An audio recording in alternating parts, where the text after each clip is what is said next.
देखिए, मैं ये बात कहना चाहता हूं, 26/11 का हमला हुआ था, उसमें सिर्फ हिंदुओं की डेथ हुई थी क्या? अच्छी खासी संख्या में तो मुस्लिम भी मारे गए थे, तब वो सुरक्षित थे। ये बताइए, कांग्रेस पार्टी के शासनकाल में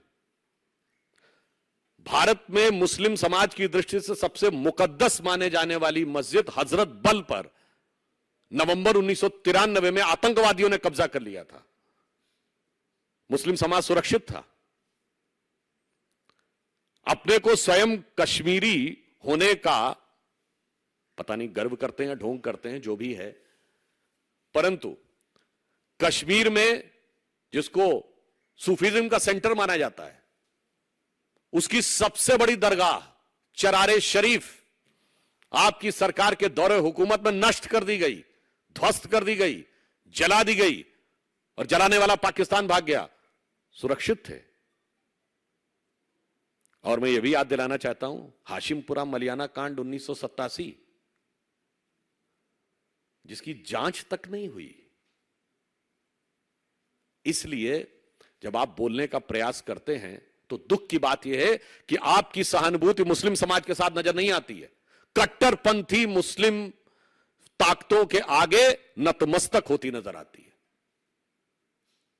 आज स्थिति यह है कि पूरे देश में शांति सुरक्षा का जो एक वातावरण बना है, अन्यथा आपकी सरकार के समय में पूछना चाहता हूं कि चंडीगढ़ से लेकर चेन्नई तक, दिल्ली से लेकर मुंबई तक, गुजरात से लेकर गुवाहाटी तक कौन सा ऐसा शहर था जहां पर आतंकवादी घटनाएं और धमाके नहीं हो रहे थे?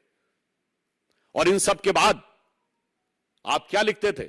26 नवंबर 2008 मुंबई में सबसे बड़ा हमला होता है, और बैरक ओबामा ने अपनी किताब द प्रॉमिस लैंड में लिखा, मनमोहन सिंह जी को कोट करते हुए, कि भारत की सेना एक बड़ी कार्रवाई के लिए तैयार थी, मगर कांग्रेस सरकार ने इसलिए कार्रवाई नहीं की क्योंकि उन्हें लगा कि इससे होने वाले वातावरण में भारतीय जनता पार्टी को राजनीतिक लाभ मिल सकता है। कांग्रेस पार्टी को साहस है तो ओबामा जी पे जाके मुकदमा कर दें।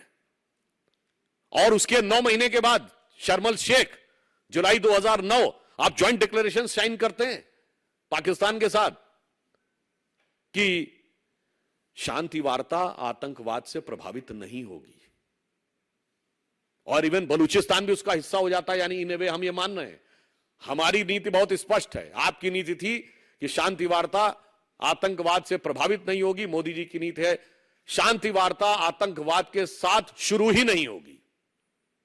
Terror and talks can't go together. इसलिए पिछले 9 साल भारत के इतिहास में एकमात्र 9 साल हैं जब हमने कोई औपचारिक द्विपक्षीय वार्ता नहीं की है।